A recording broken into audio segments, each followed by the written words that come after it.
Bonjour à tous, bienvenue sur WeShare TV. Aujourd'hui, je suis en présence de Jonathan qui va nous présenter la marmite urbaine et plus spécifiquement les pourquoi du comment de sa campagne de financement participatif sur Ulule. Jonathan, à toi la parole. Merci Margot pour ce passage de parole. Alors la marmite urbaine, très rapidement, une cuisine solidaire mise en place sur le Vaux-en-Velin et Villeurbanne en fait, qui a vocation à amener des plats de qualité à un public divers et varié à des tarifs différenciés en fonction du type de public. Et pour faire le portage de repas à nos bénéficiaires solidaires, nous avions besoin d'une solution écologique et intelligente de transport. On a pensé au triporteur électrique qui était malheureusement un petit peu au-dessus de nos moyens. Et grâce à Ulule et à son site qui permet ce type de campagne de financement participatif, on a réussi à fédérer beaucoup de gens et à lancer une campagne pour financer intégralement par les bonnes volontés ce triporteur électrique qui permet aujourd'hui de livrer les personnes isolées en bons repas bio, locaux et sains et équilibrés. Génial. Est-ce que vous pouvez nous en dire un peu plus sur votre démarche de financement participatif, pourquoi vous avez fait appel à ça et comment très concrètement vous avez réussi à fédérer du monde autour de votre initiative ? Alors le financement participatif, il faut expliquer que c'est avant tout 3 cercles. Dans ces cercles, on a évidemment notre premier cercle qui est le cercle des amis proches.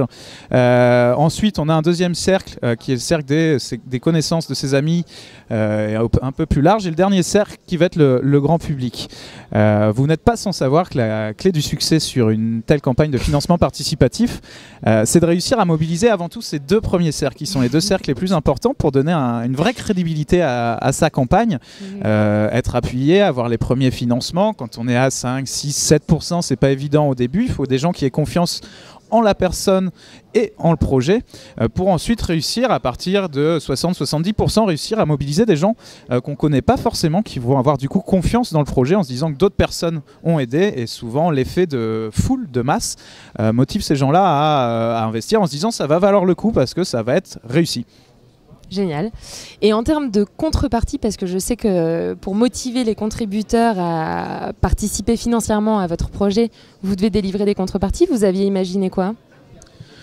Alors on a imaginé de fortement les remercier avec des grands mots, des grands sourires, de leur livrer des soupes, et on a trouvé une des contreparties les plus originales puisqu'on est dans un projet notamment solidaire où l'idée c'est de livrer des repas à des personnes âgées qui sont un petit peu en difficulté.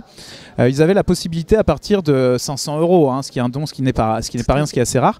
Ça vous est arrivé ? D'avoir un parrainage avec une personne âgée du quartier. Ouais, ça nous est arrivé. De très belles relations se sont créées entre ces personnes-là.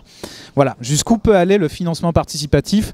Mettre en réseau des acteurs qui ne se connaissent pas forcément et amener des belles histoires comme ça entre des donateurs, des participants et un public un petit peu cible, isolé, qui a pu du coup rencontrer. Ils sont partis en vacances ensemble dernièrement au bord de la côte, et puis ils ont passé un très bon temps. Ils passent du temps les uns chez les autres. C'est plutôt sympa comme démarche. C'est absolument fabuleux, toutes ces belles histoires que peut créer le financement participatif. Jonathan, merci beaucoup d'avoir répondu à mes questions. Merci à vous, Margot. Longue vie à Marmite Urbaine. Et puis à très bientôt sur WeShare TV. Merci à tous. Au revoir.